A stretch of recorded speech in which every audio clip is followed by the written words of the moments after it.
Good evening and welcome to another exciting show.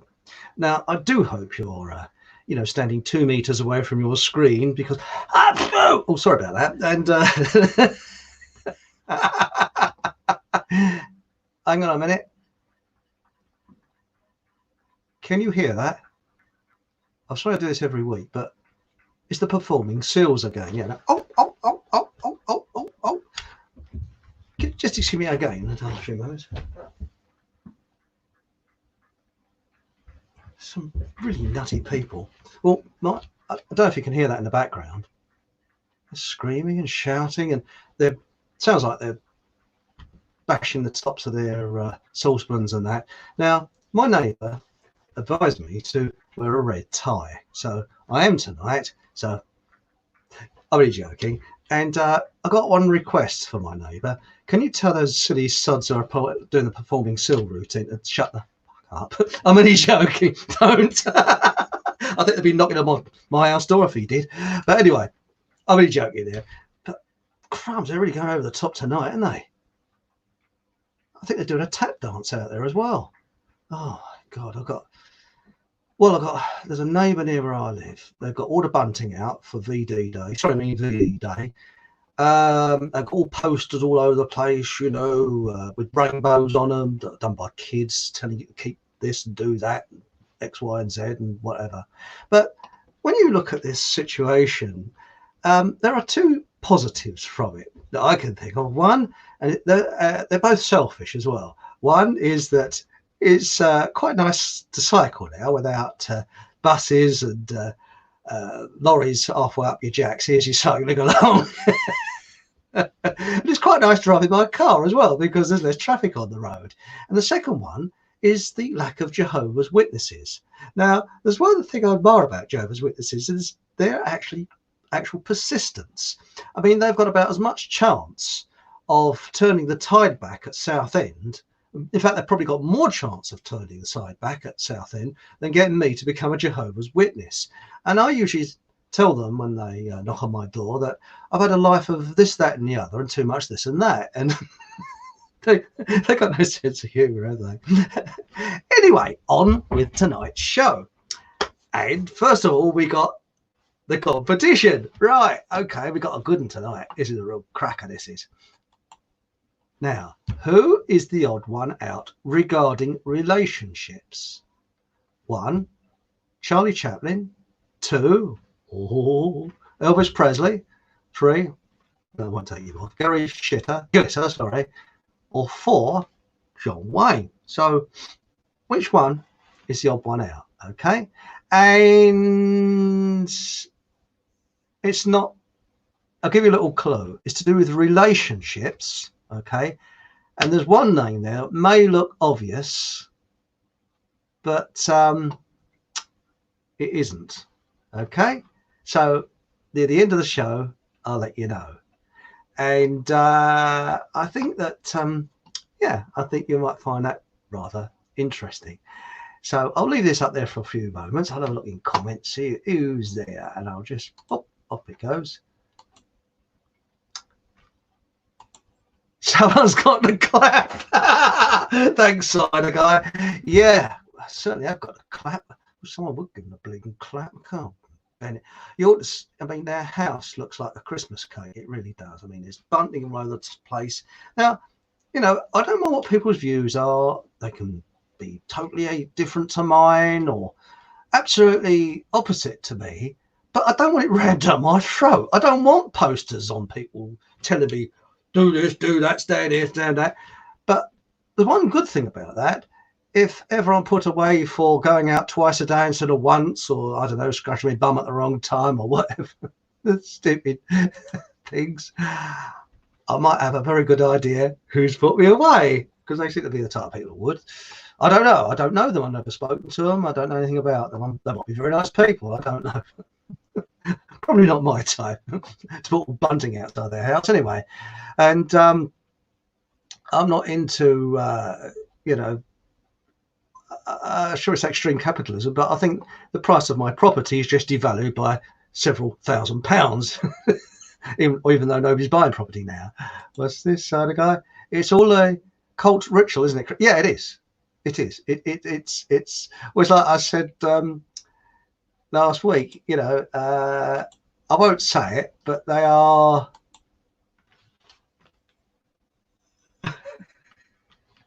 They are. Well, it is. You know, you have priests as you go into the supermarkets and that type of thing. Anyway, tonight we're going to talk about evil entities. And there's two things I'd like to share with you. Now, if you're watching the recording of this, not the live program, I would advise pausing it for a while and pouring yourself a cup of tea and a couple of biscuits, because I've got well, to me, it's quite an interesting story, which is a true story that happened to me. And it is really quite a, and it's one that gave me nightmares after the event. And it's to do with my working life. So that's quite interesting. But has anybody noticed that things have become more sort of evil? Now, this VE Day, I look on it as a kind of vile end game. That's the way I look on it. Because isn't it ironic that it's 75 years since the end of the war in Europe? But of course, if you do your homework, you probably get a different perspective on things. I've got a different sort of view, and I don't want to be called a conspiracy theorist or a Nazi or goose-stepping git or anything like that, because I'm open-minded. I like people. I've got nothing against anybody. The only thing I've got against is psychopaths that harm human beings. I discriminate against them. I don't like psychopaths, and it doesn't matter what nationality they are. I don't like psychopaths who kill or harm humans. Now, I think before you look at the VE Day, I would actually go on to BitChute, which is BITCHUTE, because these two places to look at that I'm going to mention have been banned from YouTube. So it must be good. There must be some truth there if it's been banned from YouTube. So first of all, I would, as it's the 75th anniversary, I would look up The Greatest Story Never Told. And I'm pretty sure most of the people watching this channel know about it already. You won't find it on YouTube. And I had a bit of a problem finding it on, looking on Google. You've got to type out in full. So it's The Greatest Story Never Told. And by Dennis Wise. And it's worth watching, but it used to be on YouTube. It's been booted off, but it's still on BitChute, which is BITCHUTE. And it's a bit difficult finding it on there, but you know, if you Google it first, I would go. I'd look at it via DuckDuckShoot or what they call it. But I'd try not to. I'd use a search engine, which is not Google, but you might find it. And the other one to look at, which has been totally blasted at by most places, is Europa: The Last Battle. Worth watching, both of them. But The Greatest Story Never Told is pretty good. Now, what I'm going to start off with, excuse me one moment. Oh, it's dry tonight, isn't it? Is what's happened with our media, what's happened with BBC, and what's happened since the early days of television, which I suppose you can go back to the 1930s, but I think the heyday of television was sort of 60s and 70s. It was probably the best television there was. And why it's now become complete and utter crap. I mean, I stopped watching television when I just sat down in the evening and just couldn't stop channel hopping because there's nothing worth watching. I just couldn't find anything, you know, what a load of old soot, you know. And I was, hang on, let's have a quick look in chat. We've got a few coming on in there. We've got quite a load tonight. Hang on, what we got? Oh, it's Cider Guy. What's this? Oh yes, that's a brilliant series of his. Yeah, Cider Guy. You know the one, don't you? Yes, it's. I think I don't know how long The Greatest Story Never Told is. I think is it 6.5 hours? You can't watch it all in one evening, but boy, Deadest wise, certainly did. And he's also done, was it Communism Through the Back Door? That's another good one. He knows his stuff. And yeah, Europa. That is good. That really is. But in fact, I shouldn't have really mentioned that in full, because I know that YouTube are listening in, or I don't know, I say listening in.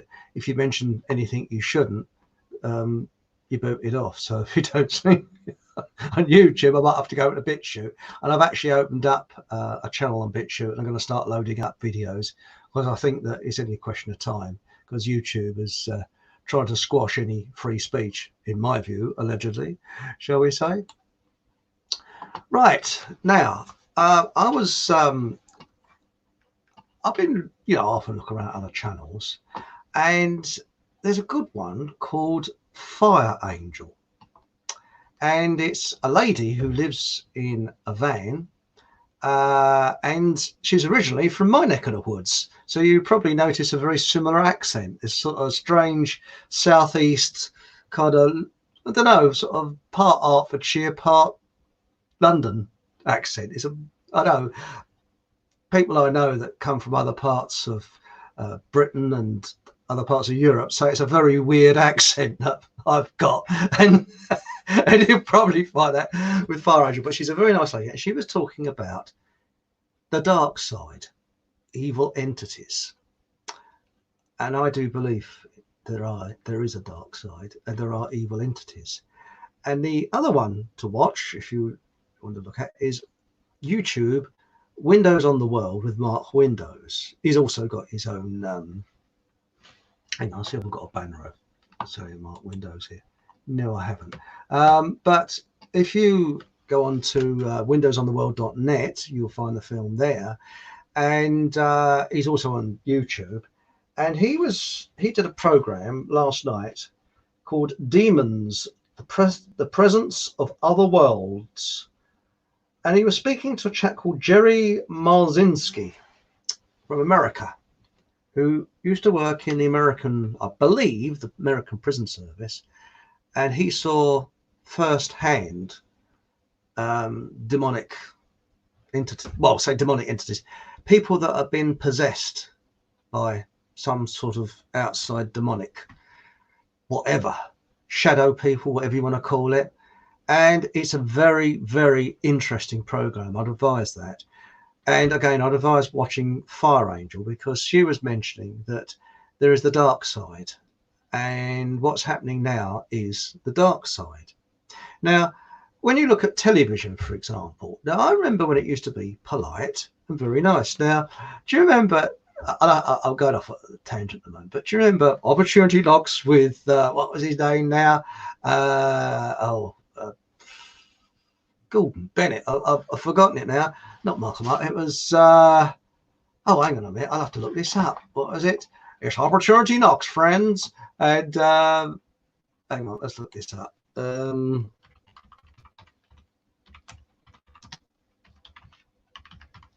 Silly Billy with, oh, that was it. Spewy Green. Do you know, I just couldn't think of that name. It was what we used to call Spewy Green. It's like, okay, friends, we're here tonight. Now, this is a classic. You're going to like this one. I remember when they first, I was very young at the time, first introduced outside broadcast television.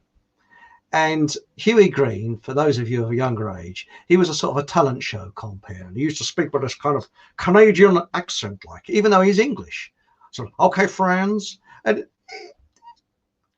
came over as quite a pleasant bloke, actually, but I did hear that off screen he wasn't particularly pleasant, but that's another story. And that was one person's view who actually went to one of his auditions, but I can't really go by one person's view. Perhaps they didn't like him, I don't know, but they said he was a bit, bit rude, but I don't know. That's just one person. I don't want to, shall we say, block a person's copybook just because one impression. I have to go by 2 or 3 different viewpoints. Anyway, Opportunity Knocks, they decided to do very early outside broadcasts, from army camps in Wales. And I was about, blimey, still at school, no, 10, 11 years old, very young. And, and they, sorry, I know what's coming. And I said, live this week, we're coming from an army camp. I can't remember where it was, in South Wales, you see. And there's this, you know, the sort of in the late 60s, they had this very sort of, when they did outside broadcasts, it was like shadowing when people moved around. Bloody terrible quality it was. And there's all these Marines sitting in this audience, and it looked a typical army camp. And these blokes had just come back, I think from Aden or somewhere, and they obviously hadn't seen a woman for a long time. It was all these like this, and they were sitting there, you see. And this particular week, they had the crappiest acts you could ever wish to think of, you see. And they said, you know, this week we've got the tap dancing little girl from Swansea. And you get this little girl playing a harmonica going ding ding ding ding ding ding ding ding ding ding. Well, isn't that remarkable, friends? You know. And then that's I think that's some woman singing along, and there's a dog howling with a oh, and then they had a belly dancer, and shall we say she was just wearing enough to cover any embarrassment, you see. And now we have, friends, I can't remember her name, but Morticia or whatever her name is, this marvelous cultural belly dancer. And you can hear the bloke in the background. They couldn't edit it out because it was live. It was, whoa.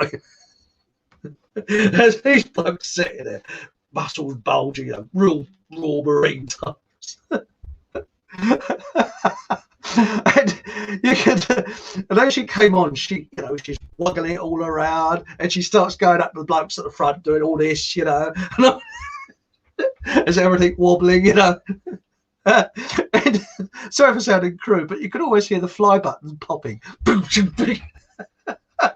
That was apart from the bloke in the bar, and I think he was a bit, you know, that way.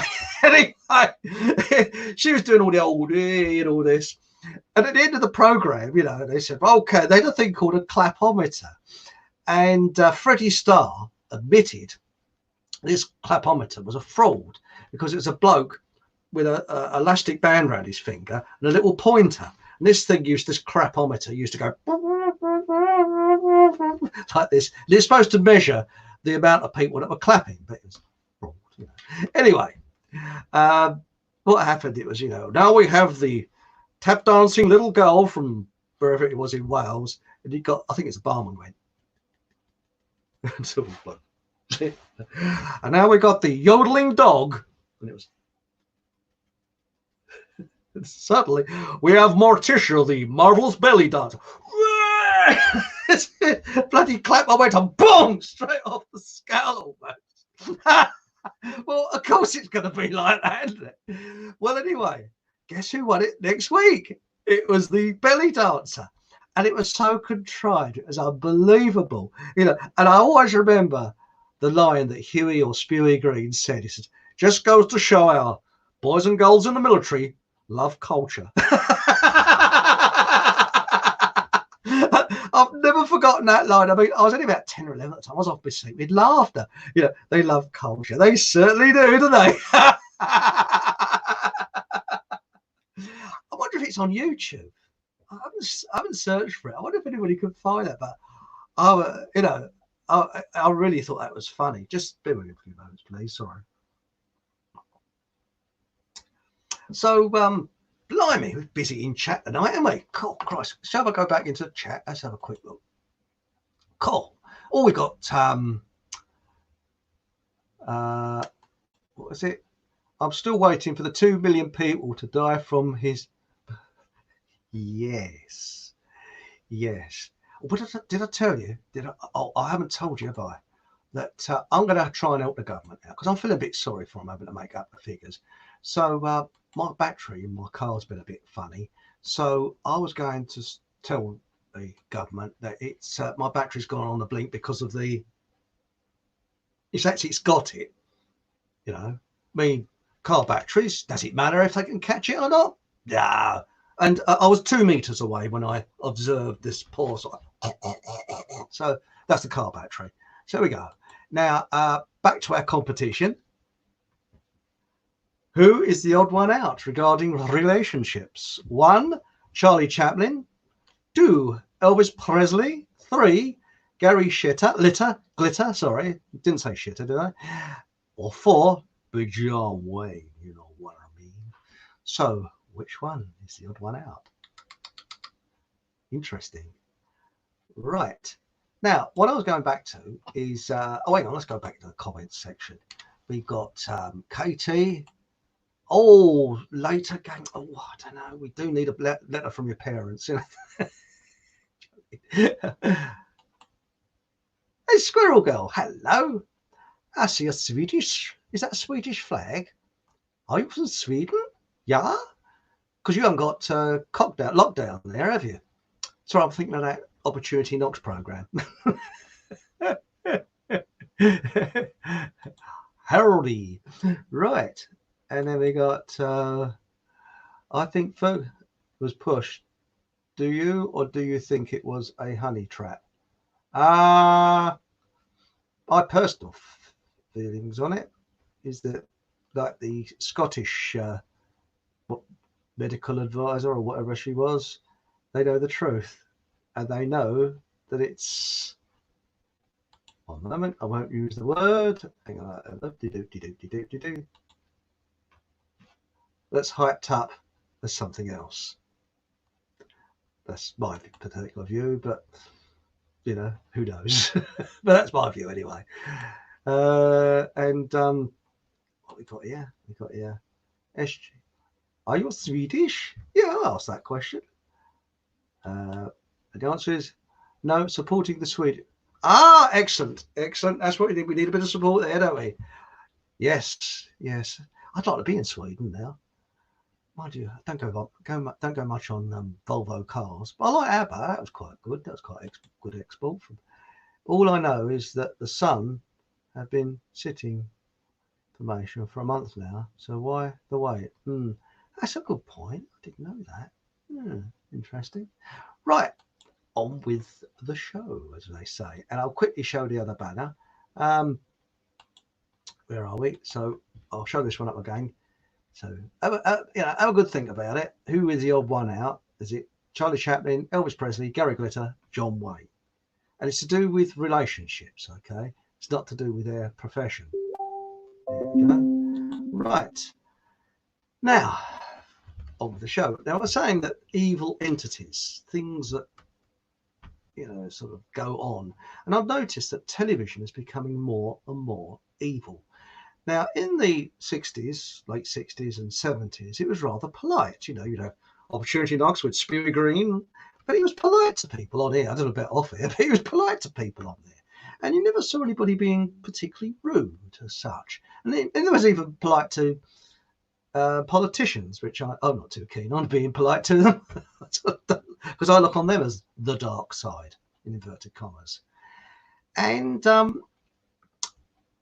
I won't go into it tonight, but, you know, something that happened in my family, which I think was a dark side that entered into my family. And I think that evil has to attach itself to good, but I question whether I don't think good can actually attach itself to evil. Because you notice evil always has to ride or get into or infiltrate, infect, I suppose is a better word, good people. For example, I was talking to Ben a couple of months back, and he said that it was saying that Tony Blair apparently was quite a nice bloke at one time. He was quite a, you know, pleasant sort of fellow. He was quite a good person, and all of a sudden he became evil, and more evil. And one of his best friends would not speak to him again, would have nothing to do with him, because he'd become so absolutely evil. And I've actually worked with people that have turned from good to evil when they were promoted. They turned from average nice people to absolute monsters. It's only twice I've seen that happen, but I was contracted, so I didn't give a shit. And if they got on my tits, I'd go somewhere else. So that didn't bother me much. But if you look at television now, I say now, I mean, I'm going back, when did I stop watching television? About 10 years ago. There was Dragon's Den, and they're, rude. I mean, why can't, if people go along there with their ideas, they want investment, why can't they, pardon me, excuse me, still got the A fever, why can't they say, well, it's not quite what we're looking for, but thank you very much for coming along anyway. Wouldn't that be nice, instead of all this making people look small and belittling them and being absolutely arrogant and rude? Because to me, I wouldn't call it Dragon's Den, I think it's Psychopath's Den.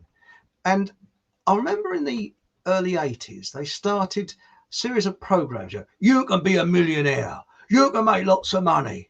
Well, I know business people who are very, very nice and very pleasant, but they don't become multimillionaires. And I found out I'm not a businessman. I can't be, because I have feelings for people and I like to believe I've got a heart. And I can't be, I haven't got that kind of, I don't know, push, I suppose. I don't know what you'd call it, but I think, not always, but I think most of the time you've got to be pretty ruthless and hard to be a good businessman. And all these people are getting fed up with, excuse my language, arseholes that are saying, you can be a millionaire, you can make $1 million overnight, and you can do this, you can do that. And I've seen that on Dragon's Den. Yeah, if you want to be a sociopath and don't give a damn about anybody else, because I think that very, very few people get to the top that are honest, genuine, and have a heart and compassion for people. Very few, if any. You can probably run a business. I know business people who have a heart, have got compassion, and they run their business, but their business doesn't expand very much. It's a small business. It doesn't become huge or mega, because they've got a heart, they've got compassion, they've got thought, they've got feelings. And the real big boys, I'm not saying all, there are possibly a few that are not that way inclined, but the majority of them are. I mean, you look at, was it The Apprentice? And programs like that where everybody's arguing with each other, everybody's stressed out, it's a nervous breakdown. It's awful. It's absolutely vile. And as a person, I literally cannot even stand looking at a photo of him. Makes me feel sick. That's Simon Cowell. I really cannot stand that man. Personally, I just do not like him. If I saw him coming the other way along the road, I'll cross the road to avoid him. Because, people go on to his program and, well, humiliate people. If it's a crap act, just say, well, thank you very much, not to wear what we want, but thank you for coming here anyway, and wish you the best of luck. Much better. And blimey, it's lively in comments. So I'll quickly show tonight's quiz, which I'll mention at the end of the program. Who is the odd one out regarding relationships? And this is regarding relationships, okay? It's not what they did in their professional life. Is it odd one out? Is it Charlie Chaplin, Elvis Presley, Garry Glitter, or John Wayne? Okay, let's see if anybody's got it in chat, shall we? Oh, blimey, we've got some pretty good ones here tonight. Let's have a look. 3, Chris? Well, Garry Shitter. He's number 3. Right, it says here, there were the red, amber, green traffic lights about a month ago that was meant to be secret, but weren't. Oh, yeah, was that regarding the lockdown thing? Has Ralph got it? Bloody hell. Has he got it? Netflix programs are evil? Or is it Elvis, as he served in the army? Not a clue, really. Not yet. I think evil can attach to some people with serious mental health problems, sometimes without serious mental health problems. Right. Shall I announce the winner and take you out? Let's have a look. Where are we? I'll announce the winner now. Here it comes. Who is the odd one out regarding relationships? Is it Charlie Chaplin, Elvis Presley, Garry Glitter, John Wayne? The answer is John Wayne. And why? Because Charlie Chaplin, Elvis Presley, and Garry Glitter have had sex with underage girls. They were paedophiles. The people that love Elvis Presley are going, oh, oh, I can see, hang on, is anybody switching off? Whoa, whoa, whoa, whoa, whoa, whoa, don't switch off yet. Charlie Chaplin, there was a court case with him where he'd actually supposed to have allegedly had relationships with underage schoolgirls, and he was obsessed with underage schoolgirls. And I read a little bit about Elvis Presley, and it says Priscilla Presley was 14 years old when Elvis met her. Elvis' relationships with young women were pointed in his love life by Reuben Fine, who observed that Elvis quickly became attached to teenage girls and he loved to have them wearing white panties in bed with him. Well, how did Reuben Fine know that? Was he underneath the bed going, oh, hang on, I've got a notepad here. Elvis, what did you do? Oh, do you mind not jumping up and down those things? But, so, and of course we all know about Garry Glitter. John Wayne clean as a whistle. In fact, John Wayne was bullied by his wife. And he was beaten by his wife. So Elvis Presley, as I say, that's well known, had sex with Priscilla Presley, who was underage, so he's a paedophile. So that's a paedophilia. Charlie Chaplin was a paedophile, and of course Garry Glitter, paedophile, all three of them. And John Wayne wasn't. So that is the odd one out. Anyway, right, here we go.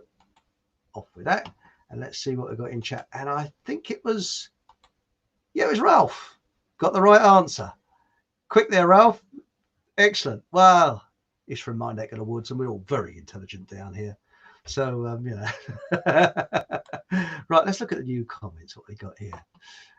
I think you got it last. I think Ralph got it last time. Oh, and Cider Guy got it, I think. Yes, I've won again. What's the prize, Chris? The prize is to listen to an absolute filthy gag at the end of this program. You got a free dirty joke at the end of this program. So how's that? All right. And you can share it out amongst all the other people. All right. It's a bit of a cracker, this one is. And so I'll let you know. So that's the first, that's the prize. And the second prize, you can hear two of my filthy gags.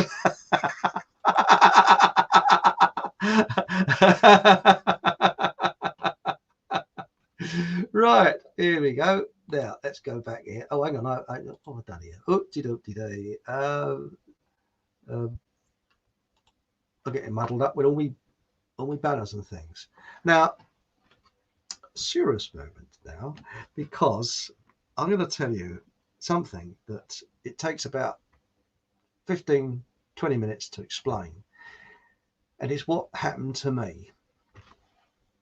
And I think it was possibly one of the most bizarre situations I've ever been in. Excuse me one moment.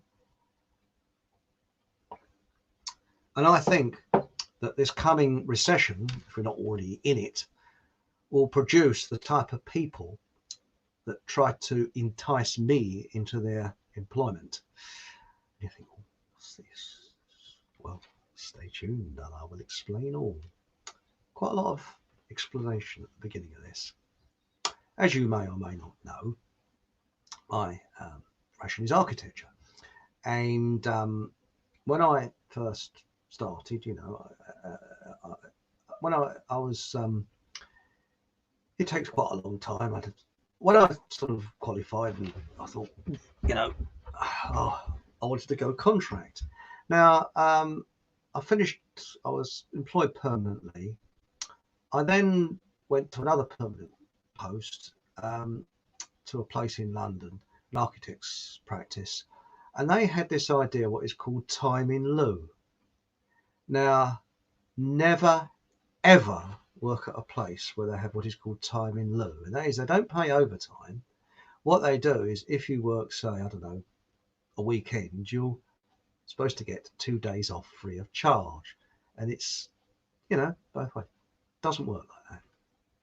Time in lieu is generally operated by people that we're not allowed to criticise. And this architectural practice was the senior bloke who ran it, was a person that we're not allowed to criticise. And he treated his staff like slaves. And I was very young when I was young there, and I didn't have much experience. And I wasn't worked that hard at the beginning, but what they do, they start you off and then they start piling the pressure on. Pressure. And I only worked there for about 6 weeks, 6 or 7 weeks, because I could see what's happening. And what happened is one of the secretaries, she came up to me and she said, get out as quick as you can. She said, I've handed in my notice. She said, I've been working weekends. I've been working till about 9 or 10 o'clock at night. And she said, I've almost had a nervous breakdown. She said, they're just piling the work on me. She said, that's what they're going to do to you. And that's what they, she said, I've seen other people absolutely worn out. And she said, I've handed my notice in. And part of the clause of the contract is that if you hand your notice in, all time in lieu that you've earned is null and void. So they've got all that work for free. And if you work that out on an hourly rate, that's how they make their money. And it's a con, absolute con. And I'd never, ever, well, I work myself, so I haven't got that problem. But time in lieu is the biggest con ever. And it's generally operated, well, the only time I've seen it operated, by people we're not allowed to criticise. And I won't go into that. Anyway, I left that place and I started off and I worked for a year in another large organisation and I was made redundant. And I qualified and I thought, why not go contract? Always wanted that freedom of going freelance, you see. So I thought, yeah, good idea. I think I will. And it was, I think, around that summertime. Excuse me one moment. And I found an architectural practice quite close to where I live, and an agency got, because you had to go via an agency, and there were specialist agencies. There was architectural and engineering and building industry agencies, and this agency was out in the sticks. Well, what I learned later, but I didn't know then, was that when you're freelance, you've got to earn a name for yourself, and once you get on the agency's books and they know they can rely on you, it's a lot easier to get work, you see. But when you just start, that's, you know, you've got to get a name for yourself. Anyway, they got me into this place and it was really nice people. And I worked there for about 9 months. And they came up to me and they said, well, the work's dying down a little bit. They said, you know, I'm going to have to put you off. But he said, this chap said, but we've got another project coming in. He said, Nick's on. He said, look, between you and I, he said, we won't bother with the agency. Disappear. He said, have a holiday for a week or two. He said, and if we get this contract, he said, you come back. He said, work for us direct. I said, well, that's fine for me because they save money and I'll make a little bit more money. So hey, everybody's happy, you see, because the agency takes their fees because you're paid by the hour. So anyway, I did just that. A couple of weeks, got the phone call, and hey, I was happy, and they're really nice people. I really got on well with them. My face fitted there, and you know, it's good. Anyway, when the work died down a bit, they said, well, look, you know, we only got about 2 or 3 days work here. He said, so I said, oh, it's okay. And I actually found there was an old boy, an architect, who wanted help on a project, but he only wanted someone for about a day or two. So it was working out well. I was working for 3 days for this one company and 2 days, because you can do that when you're freelance, for this old chap. And I was really happy, you know. I was working from home most of the time because, you know, I'd see what needs to be done and I'd go home and I'd be drawing board all set up. And because this is long before the days of computers and things like that. Anyway, they ran out of work, both of them, and the old chap was retiring, and he showed me a few ideas and tips and that, because he must have been doing his training in the 1930s, and the bloke that trained him was, I suppose, trained in the Edwardian times, and he showed me a few little tricks that you could do that actually speed things up. And if there's a bit of a mess up of a building, you can sort of hide it with certain techniques, like for instance, horizontal lines and vertical lines to cast the eye away from a cock up, especially on refurbishment buildings, because you draw something out accurately, but when it gets to site, if it's a refurbishment job and the property next door or the premises next door is, put it bluntly, the walls on the piss, and you're doing vertical lines upwards, well, no, you do horizontal lines so the eyes don't see that the walls on the piss, and things like that, and little tricks that makes things look good. That he showed me a quick way of doing architectural perspectives and things like that. Anyway, he said, they don't teach you that at college. He said, and this is from the Edwardian times. I actually passed that information on to a trainee where I once worked, so it's now carrying on all the way through. So, anyway, work dried up a little bit, and I think I got a contract in London, but it's only a short contract for about 2 weeks. And then I left there, and what happened is I thought I'd give myself a couple of days off, and I gave myself a couple of days off, and then the work dried up. In the morning, I was my phone was ringing, and agents were offering me contracts, because they do that, when there's a bit of a boom on, or when they need people, they'll phone you up. But I'd only worked for a couple of weeks with an agent in London, and London was where I didn't like working in London. I don't like London. I don't like built up places, but that was where the money was, so I had to go there. But and it's a fair journey from where I live. But that was the thing, to make a name for yourself with these agents, because within agencies, they had contract blokes working for them who had those days they used to have filofaxes, and they'd have lists of people they can rely on and lists of clients, so that they could give clients the right type of people. If they got a good name for themselves, they'll work at different agencies, and they worked on commission, and they could earn quite a bit of money doing it, you see. But they needed to know that you're reliable and not going to hop the wag or anything like that. Anyway, on with the story.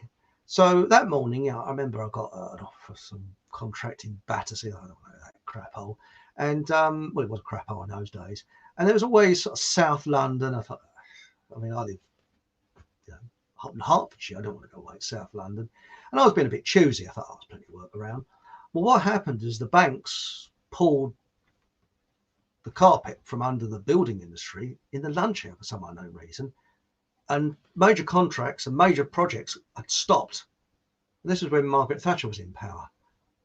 And that afternoon, there was no work at all. My godfathers. And, I'd had a pretty good run up to then. And of course, you always got to go through the bad times to appreciate the good. And I hadn't made a name for myself. I hadn't got on the books of the major agencies in London, any of the small ones, and this one out in the sticks, which didn't really matter for anything. So I was a new kid on the block sort of thing. Anyway, a couple of days went past, nothing at all. And then suddenly I got this, I think after a week, and I was paying a mortgage, I had expenses to pay, and I was getting a bit worried. I had savings. Excuse me a moment. I got this agent phone up, and he said, right, he said, we've got a project for you. I said, oh, great. He said, and it's not far from where you live. He says, so look, it was about 20 minutes away. I thought, blimey, that's not bad. He said, there's one bad sign. He said that it's permanent. Oh, blimey. But I was getting a bit desperate, because there was nothing, no work at all. He said, it's a permanent job. He said, and it's interview an immediate start, which is a bit strange for permanent work. So he said, yeah. He said, and it was starting on a Thursday. Well, you'd normally start on a Monday. When you're freelance, yeah, you sometimes have an interview, and sometimes they say, well, yeah, we would like to engage you if you like to, are you happy with working here? Because it's to me, an interview is a two-way process. You make up your mind whether you want to work for them, whether you're suitable for them, and they make up their mind whether you're suitable for them and whether they like you. And I always believe it is a two-way process. And I mean, I've often been offered contracts where I thought, I don't really want to work there. I think it's horrible. And I've sort of said, no, thank you. And they've offered me the job, and I said, no, thank you. I worked out because I knew I had other ones to go to. But anyway, this bloke said, look, he said you could work there for a couple of weeks or a couple of months, he said, until things get better in the industry, he said, and go back contracting. So I said, yeah, okay. I said, but immediate start, interview immediate start, permanent job. He said, oh yeah. He said, he said, and we showed them your CV, and they said, you're just the person they want.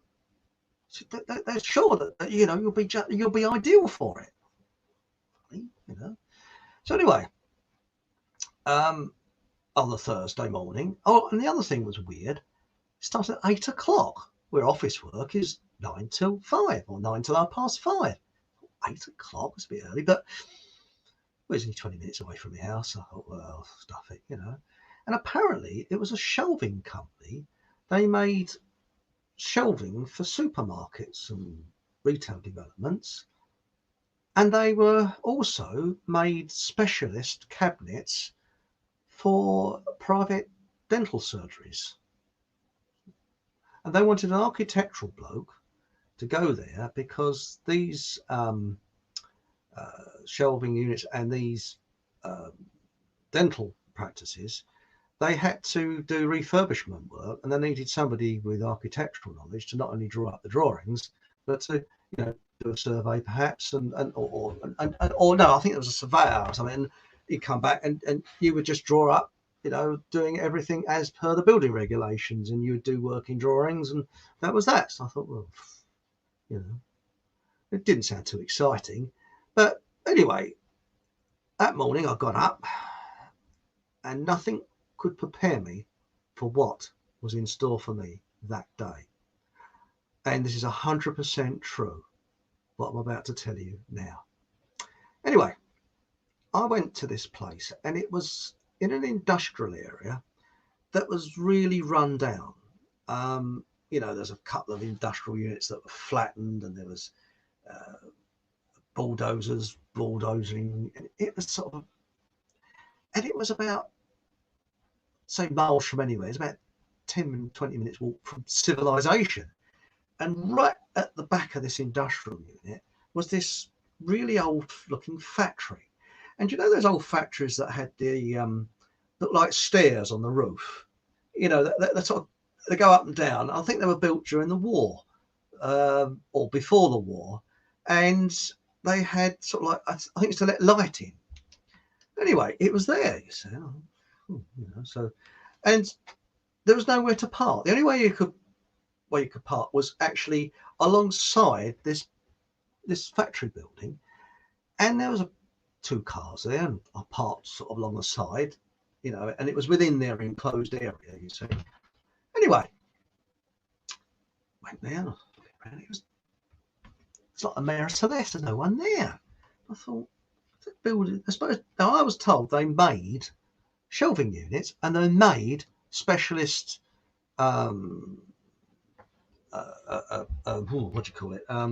units for dentists.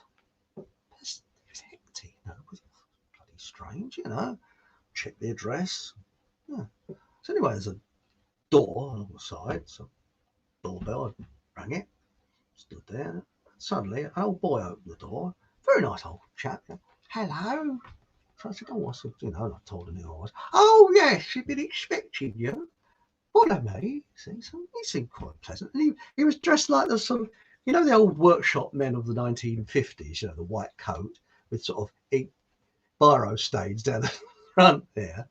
I thought, well, seems quite a friendly sort of place, Went up these stairs to the offices above the works, you see.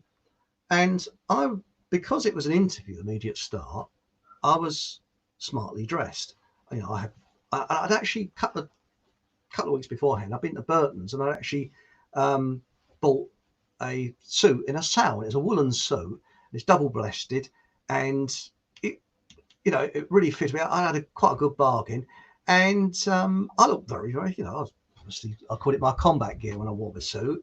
Anyway, and I polished shoes and shirt tie, you know, and I have a briefcase because contract blokes, you always carry your drawing instruments with you. And I was asked into this office, and it was really plush, this place. The office, I say, not the place. And that's a bloke sitting in an executive chair and nice pole carpet, you know, leather seating.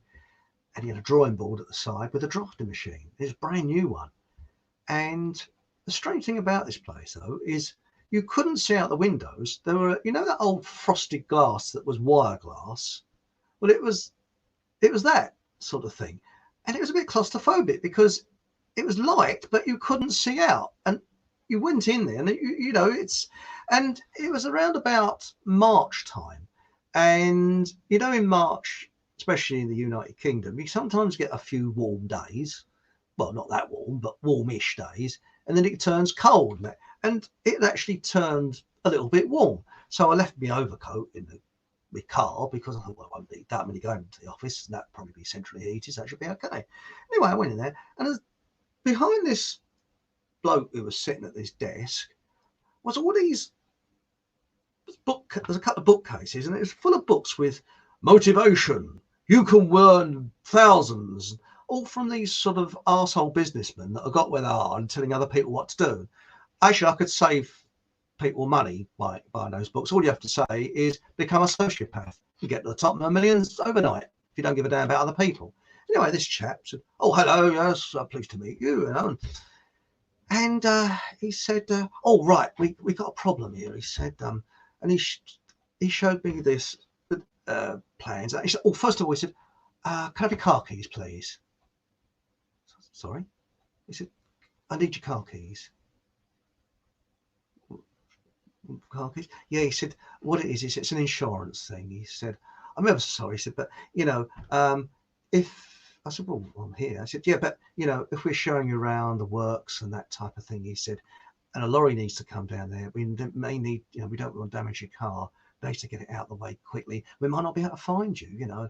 And he made it look as if I'd be out of term for not giving my car keys in. He worded things in such a way, very smooth speaker, and a very kind of, I'm sort of ordering you, but in a polite way.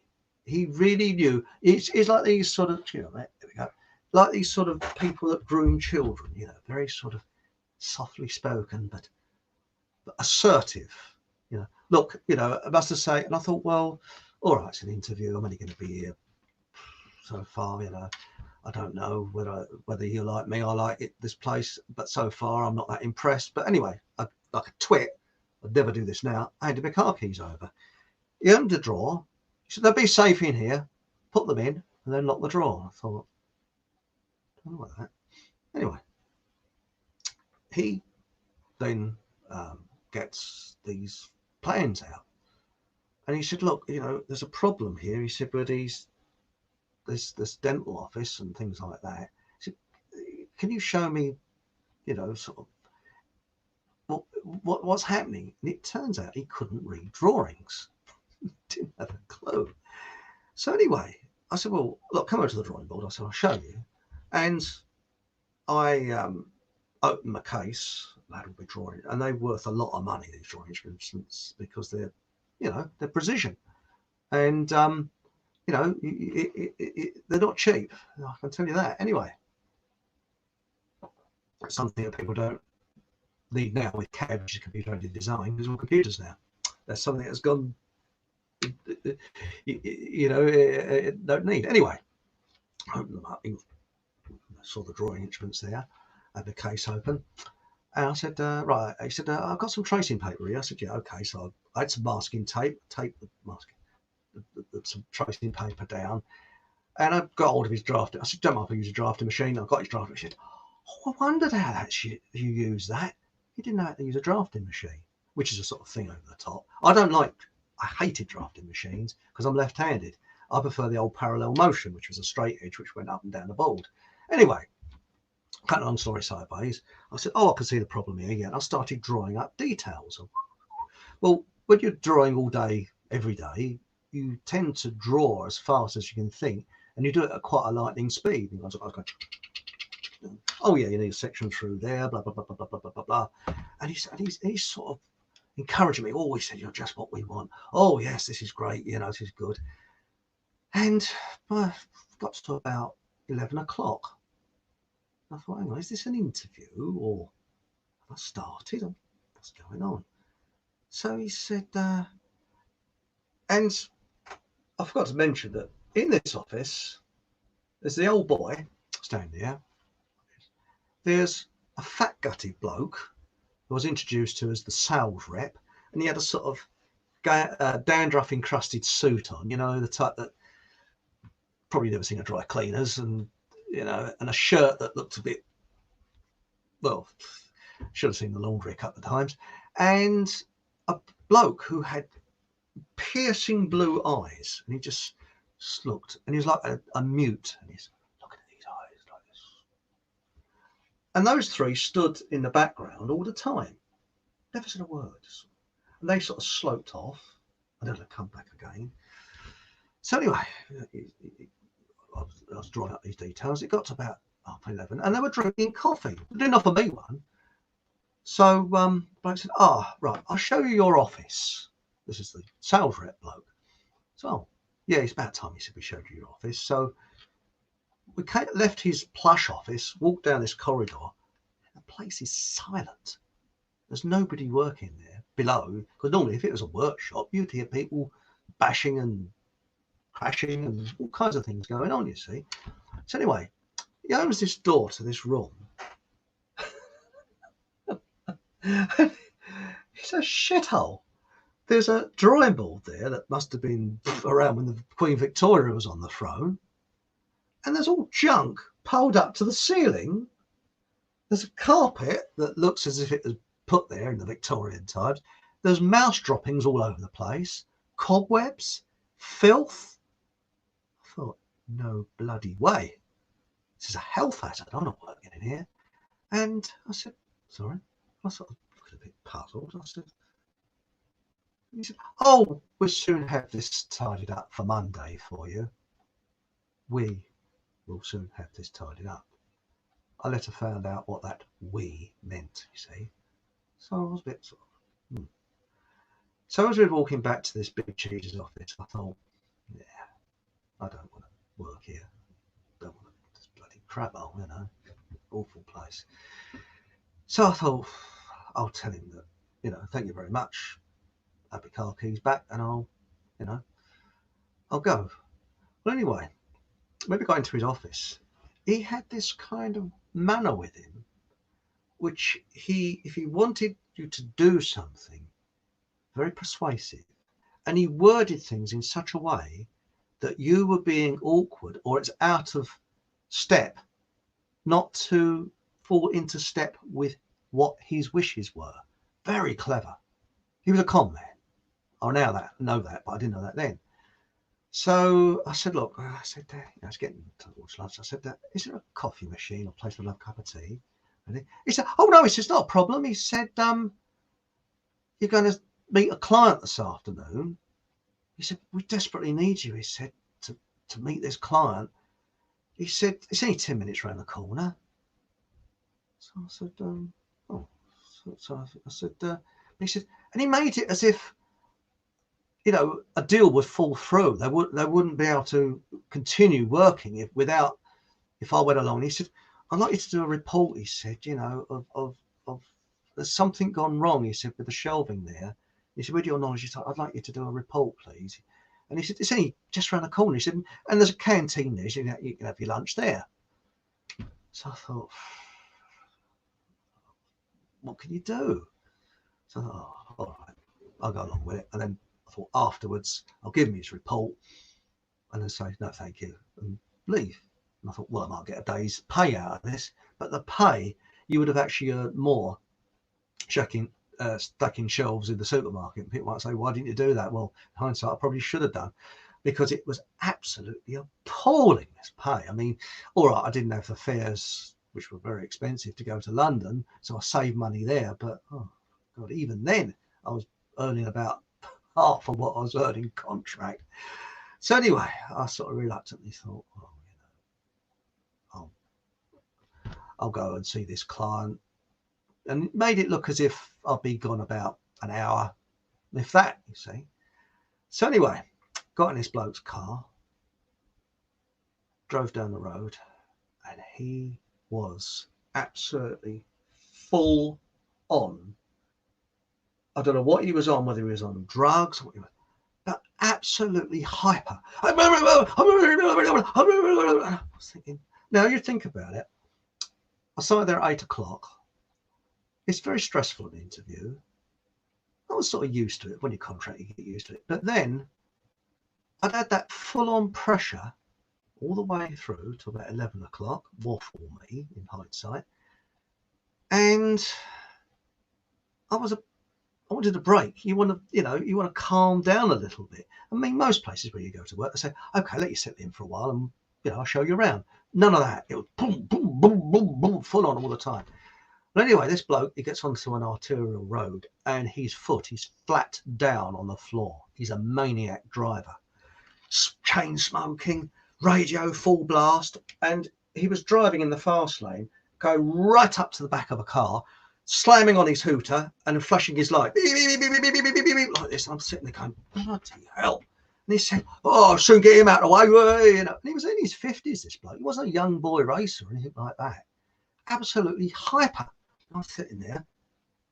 I thought, hang on a minute. 10 minutes away.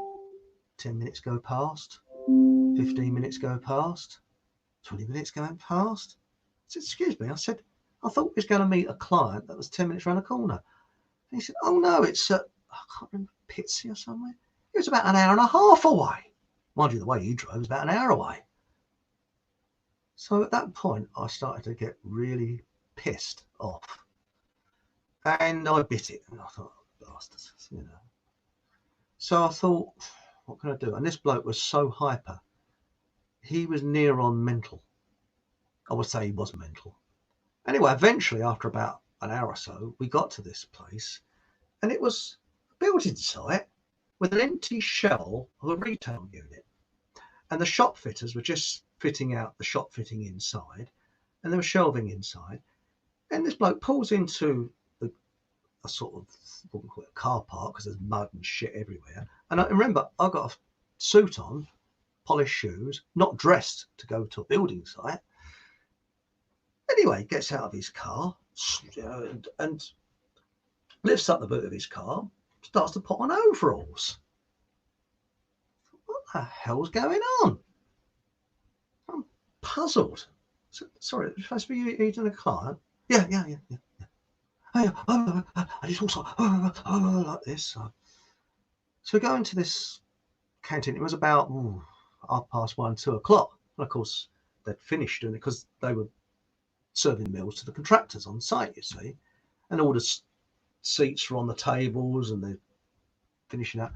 So it's goes in. Says, I've got any food here? And all they had was some old baked beans, scrapings off the bottom of the pan, some soggy chips, some cremated sausages, and lukewarm tea that was stewed. So anyway, he said, I forgot my wallet. He said, do you think you could settle up? He said, don't worry. He said, we get the money out of petty cash. He said, at the end of the month. I thought, well, I ain't going to bloody stay there. I said, well, okay. So I paid for his meal and mine. And the next, it's absolutely unbelievable. He sits down. He said, do this. And he chops up the food, puts the plate up to his mouth and starts ramming the food in his mouth. He's ramming it in. Go on, hurry up. And I said, hey. And the women are coming round, wanted to clear up. And he said, he gives them my plate. I said, I haven't finished yet. And too late, the plate's gone. And I just about had about a mouthful of tea, and he got that out of my hand. And he said, food is a fuel. You chop it up and you ram it in. I've got indigestion tablets here. You've got to learn to do that. He said, we can't waste time eating. Eating is an overhead. That's a waste of time. He's a bleeding nutcase. He really was bonkers. So anyway, he, I'd actually taken a notepad with me and a pencil, which I got out of my case. Oh, and that's another thing I've got to say. When I left that place, the bloke said, "Oh, you don't need to take your case with you. We need a notepad and pencil." So all I had was, I didn't have my case with the drawing instruments in it. All I had was my notepad and pencil. So anyway, I thought, this is crazy. And we walked over, and suddenly a site agent comes over. And he said, "Oh," he said, "oh, hello." He said, "Oh, it's a shame about old Pete or Bert or whatever, because apparently the bloke before me had a heart attack and died." I thought, no wonder. Anyway, this loony said, "Right, okay, we've got to saw up these shelving units." I said, "Sorry," I said, "I'm here for architectural design. I don't saw up, not here for sawing up shelving units." "Oh, come on. I said, "Look, I'm sorry. You know, I think you've misunderstood me. You know, I thought we was coming to a client meeting." He said, "That was the client, wasn't it?" I said, "No, it's a site agent. There's no client here, is there?" And I was peed right off. I was smoke coming out my ears. And I was thirsty as well, because all I had was that 2 sipfuls of tea that we shoved it out of my hand, and a handful of chips and a sausage, because he was ramming it in his food down his throat. So I thought, oh my God, what am I going to do? And he was mad. He was insane. So I thought, and the contractors that were there were going home. I thought, oh my God, where am I? Now remember, there's no mobile phones in those days.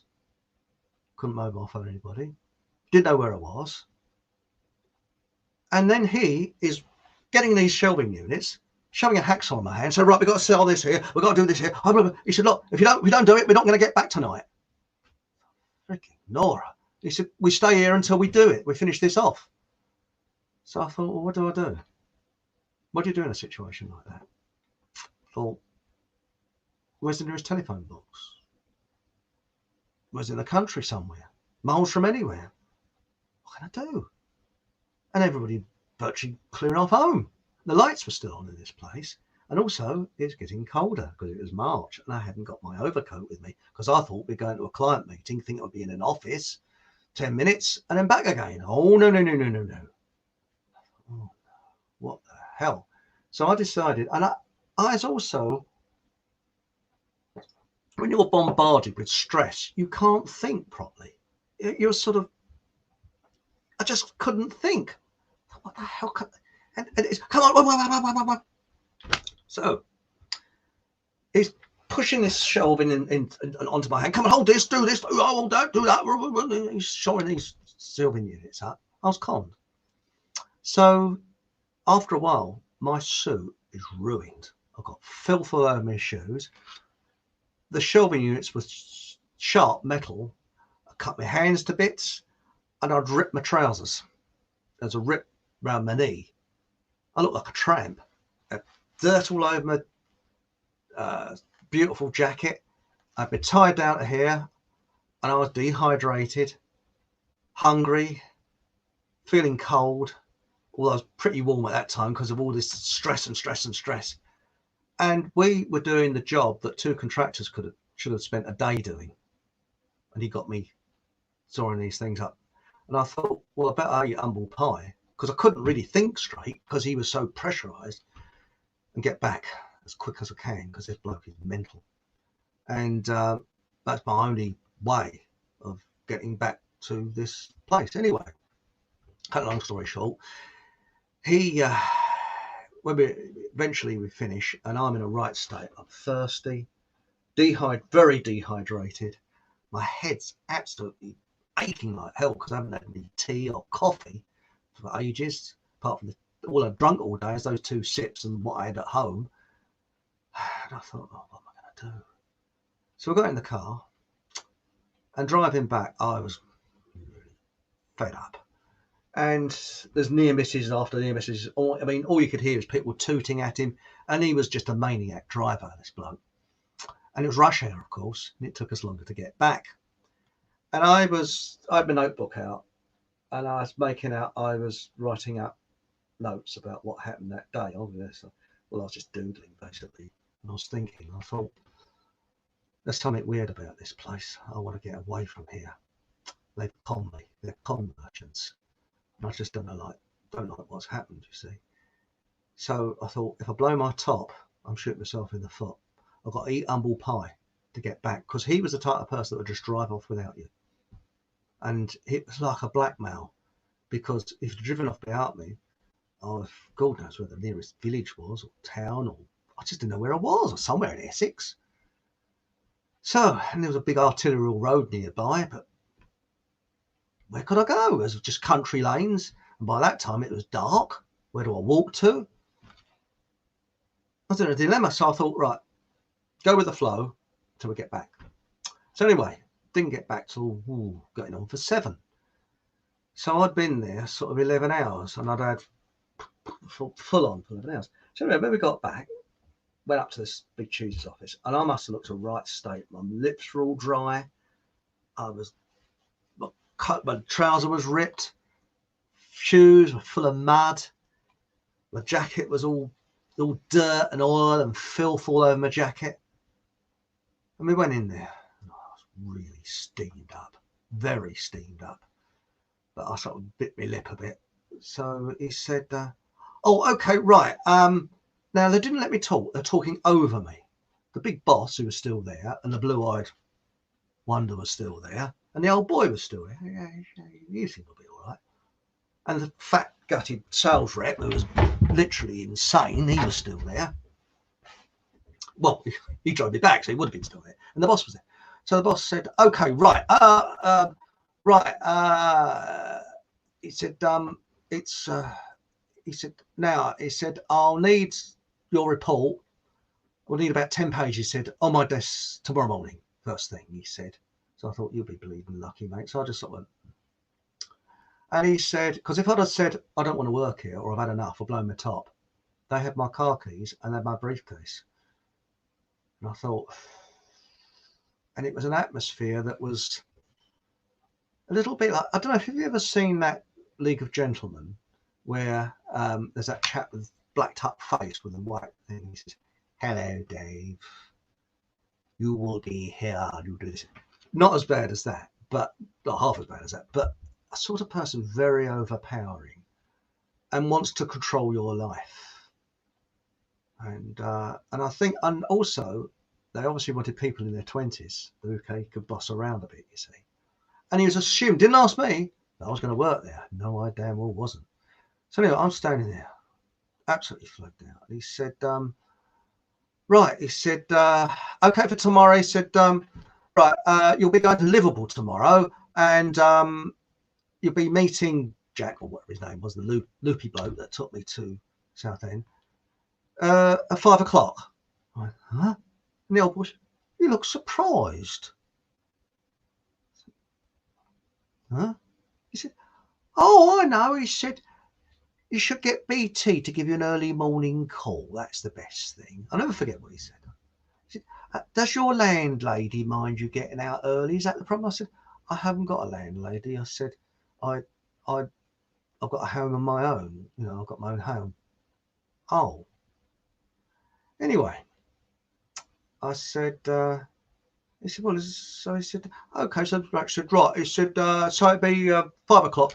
So the bloke said, well, hang on, to save you using your car tonight, we call him Jack, I can't remember his name, Jack, you're on your own.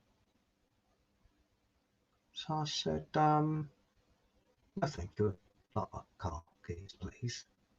He said, there's no need to take your case. Now, if I'd have said, I don't want to work here, it would have turned very nasty, because it was like, it's very intimidating. And a friend of mine said it was entrapment. Let's try it. It was entrapment, because you got the old boy standing there, you got the blue-eyed wonder going, you got the fat gutted sales rep, and you got the whiz kid boss there. 4 blokes, and I'm standing there, and they didn't want to let me go. So I said, excuse me, can I have my briefcase, please? look, you can leave it here. It's perfectly safe. I can lock it away. I said, I'd like my briefcase. And I made a lie. I said, I've got my house keys in there. Really? I'll get them out for you. I said, no, I would like my briefcase, please. And the briefcase was by the side of his drawing board, between his drawing board and a desk. So I barged him out the way and I grabbed my briefcase. So I was one step there. I'd have the briefcase. I thought, wow, they still got my briefcase.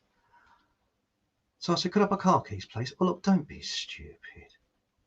Jack can pick you up in the morning. I said, well, how can I get the report to you? We put it through the letterbox because Jack will be passing here. He's got some things to put through the letterbox. I smile. Oh, nice. Very, very grooming attitude. So I said, I'd like my car keys, please. Why do you need your car? Because you'll be in Liverpool tomorrow. So what I shouldn't have done, I told a white lie. And I said, my dad's car is on the blink. He needs to borrow it tomorrow. Oh, you don't want to get your dear old dad out of bed at the early hours of the morning. Suppose he had a heart attack. You would never forgive yourself, would you? And he can actually repair the car or do his car, sort it out the next day. I said, no, I'd like my car keys, please. And I forgot to tell you, on the way earlier, I was told by this mad sales rep that I was to go in on Saturday and sort out that shithole of an office and paint and decorate it. I kid you not. So I thought, this is lunacy. I thought, is this a bad dream? And am I going to wake up in a minute? And you think my head felt like the daggum girl pipers marching through. I had a throbbing headache, dehydrated. I looked a complete wreck. I was stressed out of my mind, and my mind's going, and I had to think quick. So nowadays, with maturity, I wouldn't have tolerated that. But then it's easy to say that now. People say, oh, I would have done this, I would have done that. No, when you're in a situation like that, you've got to go with the flow, because I didn't know. It was turning out ugly. I'd never been in a situation like that before. I was entrapment. So he said, oh, you're being very difficult, and all that sort of stuff. No, I'd like my car, please. I also want to fill up with fuel. What petrol station do you go to? I think the blah, blah, blah, blah, blah, blah.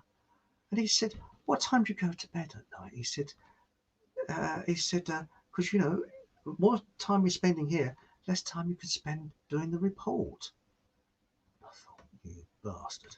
So I started sort of looking around, and I was sweating quite badly. And I was thinking, I've got to keep calm, and I've got to keep on this sort of kind of nice, because this is getting ugly. So I said, could I have my car keys, please? He said, well, come on, be reasonable. I said, they're in the drawer there. He said, okay. So there's some old keys that they opened up that crappy office with on the wall. So he gets those and throws them to me. So I threw them back on his desk. I said, these are not my car keys. He said, where are they now? He said, I'm sure you haven't got them. I said, they're in your drawer. I've got the key to the drawer. I said, I need to get going now. I need my car keys. Oh, Jack, I'll get you back home in no time at all. What are you doing? I said, I need my car keys, please. By this time, about 20 minutes have gone past. So he sort of he opened the drawer, and I quickly ran over and shoved my hand in the drawer and literally pulled the drawer open and rudely grabbed my car keys. I said, okay. I said, right, see you at 5 o'clock tomorrow. Sure, Jack will be waiting for you. It's rather early. Yeah. So then I went to the door. Opened the door. Wow. Ran down the stairs. And I ran down those stairs faster than my legs could carry me. But then there's a door at the bottom. Did it have a deadlock on it? Is it locked? And of course, it's all wire glass, frosted wire glass. So I couldn't smash the way through with my briefcase. I wouldn't get through it. So I ran down there, grabbed the door, pushed it, and it opened. Wow. Ran across to the car.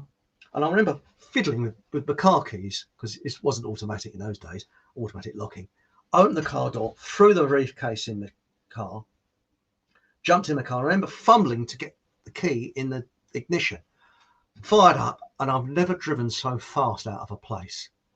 Foot flat down on the car, on the accelerator. Whoa, straight out, you see. Anyway, got home and I was in a hell of a state. I mean, you know, I was really exhausted, and you know, I had a mortgage for a house, but I shared the mortgage with my father and mother. I went to my parents on this. They thought I'd been in a road accident. I said, state of you. And I looked in the mirror and I had black all down my face, everywhere. I'd never experienced anything quite like it. It was just a complete confidence trick. So I thought, right, I'm contacting the agency first thing in the morning. And I just thought, hang on a minute. Did the agency give them my phone number and home address? Because that's what they were after, my home address, you see. Because they were con merchants. The boss bloke was an absolute confidence trickster. They just lied out their back teeth. Just hope you'd sort of go, yeah. And they were after someone, I think, that had no background, no, just a nothing person, like the blue-eyed wonder. So anyway, next morning, I didn't know at that stage that agencies, when they sent you along, they didn't put your address in your CV. They took it out and they didn't give a telephone number. I didn't know it then, but I learnt that later. Anyway, I was sweating, and at 9 o'clock from the agency, couldn't get through. And then eventually the phone rang. I thought, don't answer it.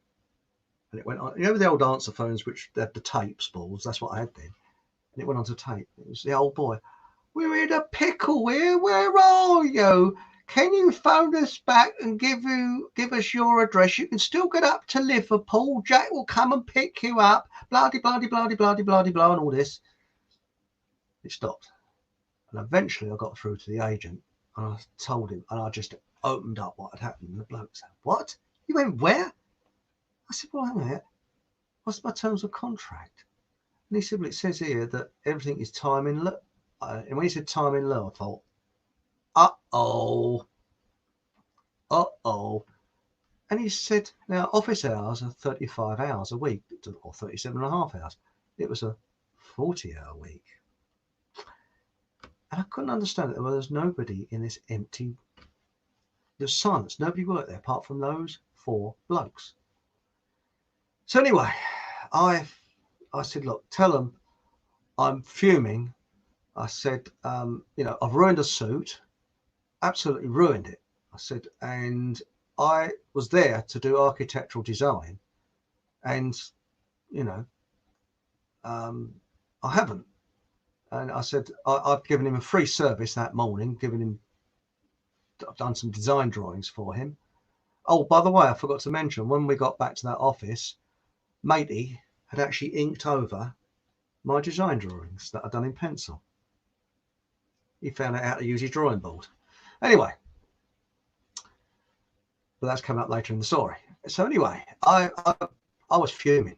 He said, well, I'm afraid, he said, we can't pay you. He said, because we haven't had the contract sent through from him. So I said, slavery. So, well, you know.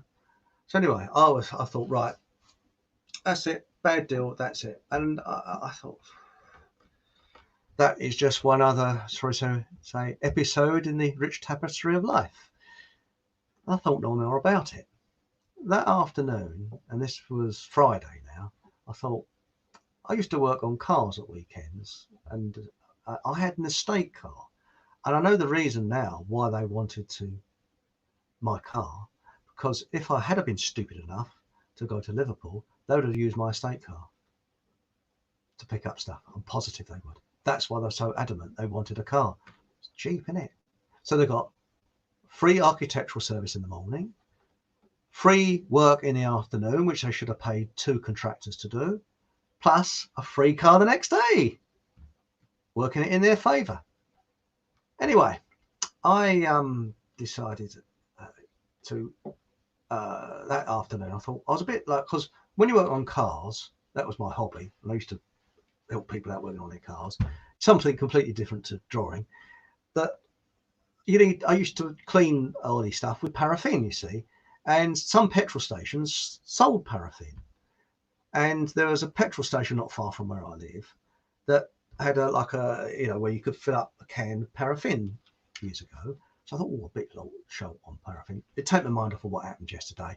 Go and get some paraffin. I worked on my car this weekend and just calm down, just relax, So I drove to this garage, filled up paraffin. This is 100% true. What I've told you is totally true.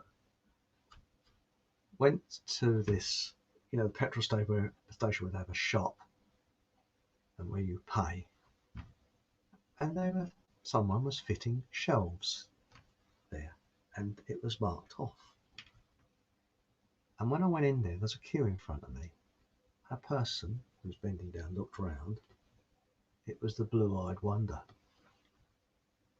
and he looked straight at me. I thought, bloody hell! It was evil chasing me. And this queue, that's the longest queue ever. I paid, and when I walked out, he'd actually walked round to the door and was just standing there like this. And I looked down and just edged past him as I walked out, got in the car, drove off. Out of all the places, isn't that an incredible coincidence? I mean, this place I went to was about 20 minutes from my home, and this garage I went to was just down the road. Just think how a coincidence that is. I've never forgotten that. Well, the story doesn't end there. I was so shocked by what had happened, I didn't bother to check my briefcase. And the notebook I had, I'd actually put in the inner pocket of my jacket along with a pencil. And I always take a notebook and pencil, but with all what happened, I forgot. Well, luckily another contract came along, and I went down, and I worked in London from there on. But when I went along to this contract, walked in, opened my case, huh? The bastard had used my drawing equipment, and all my pen tops he'd left undone, because he'd inked over what I'd drawn in pencil to make a finished drawing of it, and he'd learnt how to use his drafting machine from me, even though he didn't have a clue about sections or drawings. He couldn't read a drawing, he just copied over what I did. And I realised then what had happened. He had heard me and this geezer coming up the stairs, so he hurriedly threw the pens into the case, closed them, and that's why he didn't want me to leave with my case. That's why it added up. And of course he wanted to possibly use my car the next day because it was an estate car. And luckily I had backups, so I was, but he bent the nib of one pen. I couldn't use those pens again. I mean, he knackered them. And also, if you're left-handed, they get a kind of bias to them. And he was right-handed, so, the pens didn't work properly. So I'd lost a suit. I had not only lost a suit right off, I had to replace most of my drawing instruments. Oh, and the scale rule that I had, he chewed the end of it. There's all tooth marks on it. He looked as if he had the remains of his lunch in my case. I mean, people that saw that must have thought, and I had to do the best I could to clean the case out. It's vile. Anyway, 18 months, 2 years down the line, I was working on another contract in London, and I just started in this contract. And I phoned the agent, because what you did, you put the contract, you signed a contract, and you put it in the freelance again, which I was happy doing. You put it in the post, but this agency was just round the corner. So I phoned them up and I said, you could use the office phone. I said, because again, there's no mobile phones in those days. And I said, Oh, I said, hello. I said, look, I'm just round the corner. I said, I'll pop it in lunchtime. And the bloke said, hang on a minute. He said, I recognise your voice. He said, wasn't you? And it was the agent that had sent me to that crappy job. And he had actually changed locations and he had moved to another agency. And he said, hello, Chris, you know. I said, oh, I'd never forget that job. He said, well, when you come in, he said, I want to tell you something about that place. I said, yeah, okay. You know. So lunchtime, I went over there. He said, go contract. He said, better come in office. He said, because I don't want people to listen to this. He said, I can tell you now. He said, I work for another agency. He said, the truth about that place. So I said, oh, yeah, okay. So he went in there. He said, well, these agency blokes, especially the freelance ones, they used to get together, they knew each other, and often to go for a drink with each other. And this bloke found out that that place that I went to had registered with all the agencies, architectural and building agencies in London. And this chap who I was interviewed by, who ran this place, he was always making excuses for not sending a contract through. Oh, the fax machine, it's not working, because there's fax machines those days. This is not working, that's not working. Oh, didn't it come in the post and all this sort of stuff? Because it's either fax machine or post. And what you would do is fax something through, so a contract, and then you put it in the post, and it's a gentleman's agreement. And often, you know, I started contracts without a contract because it was a gentleman's agreement. You know, you score. Anyway, what happened is that he said, well, I can tell you now, he said, I think I was the 12th person that had been there. He said another agents had sent people along. He said, and one bloke sent one of his fully qualified architects along there who was out of work.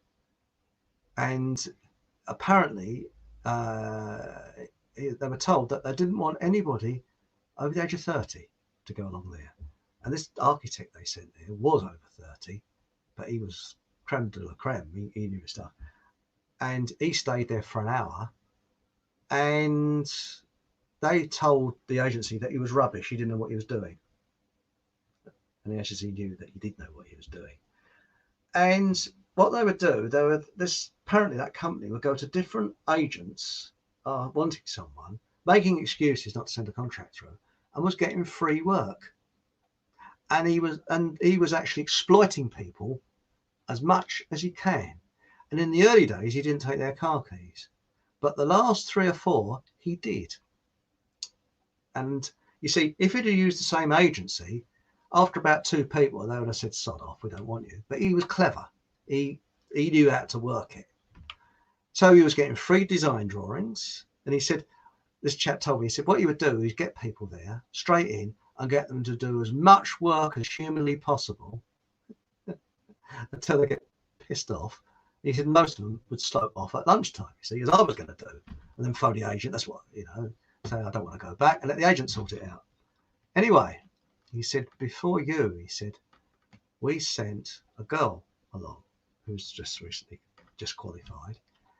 And they did the same with her. They took her car keys, they took her coat, and she started doing working drawings there. And she thought after a couple of hours, hang on, this is a bit much. This is a bit too much. No, I'm not staying this. And she felt uneasy there. And she didn't feel very well. So she said, look, she said, you know, I don't really want to work here. Do you? Oh, yes, you do. It's a lovely place. And they started soft soaping her.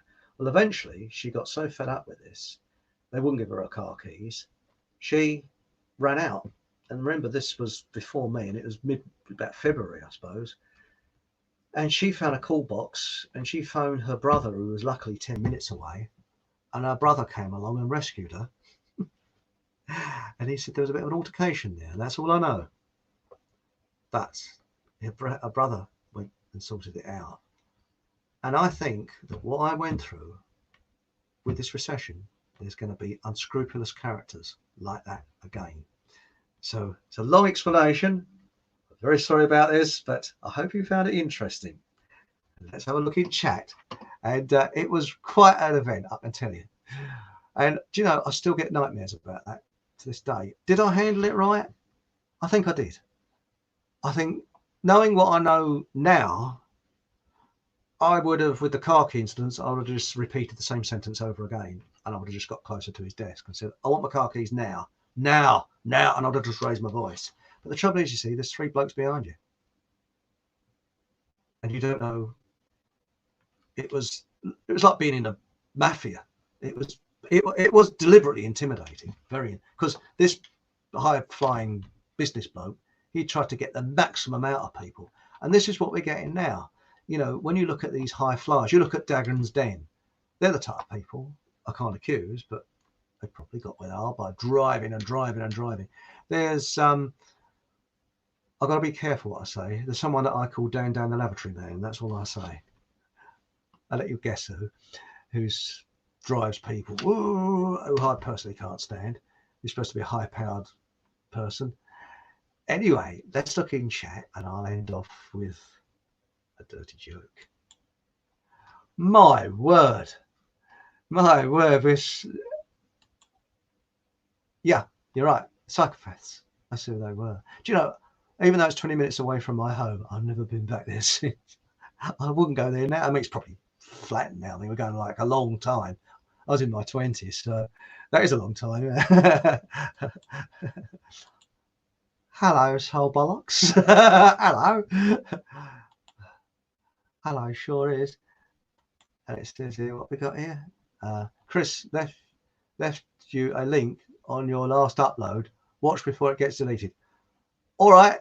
Okay, some spread lies, others know the truth. Who's who? Thanks for that. I can't read everybody's out here, but it gives you an impression of what goes on. And now for the, hang on a minute. This. In answer to your title of this live stream, yes, I'm married to her daughter. It's got Tony Blair set up the strategy unit. This is the brains behind it. Yeah. Anyway, what we got here? Survivors is a British pro. Oh, that was it. Yeah, I remember Survivors. It's a bit like what's happening now, isn't it? Yeah, I remember that program. Yeah. Bit frightening. I saw the second time. I saw the remake of that, and it was rubbish. The first one was pretty good, wasn't it? Yes. And right now, I'm sorry I can't read everybody's comments out. Now for the joke. Just went out. Just about to have another glug.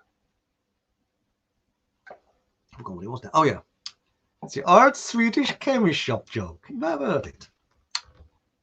Swedish man walks into old Swedish chemist shop. He says, I would like some deodorant, please. And the Swedish chemist shop owner says, yes. Would you like a bull or aerosol? No, I just want it for under the arms. Sorry. That's a bloody terrible. And on that note, thank you very much for being very patient with me this evening, and I hope that story wasn't too long-winded. I tried to cut it down as much as possible, but I had to explain it all in sort of detail because I couldn't really leave anything out. But that is a warning, and it's something that absolutely, it still puts a chill up my spine when I think of it now. And, you know, I just wonder if anybody else has had an experience like that. You know, I mean, I'm sure that's not general with contracts. I mean, you know, I've worked all kinds of places, and there's a couple of places I've walked out of, but I was free to walk out. And, you know, some places you walk into and you get on like a house on fire, and others you don't. But that's life. But anyway, thank you very much for joining me. And you heard the happy clappy seals outside. Oh. And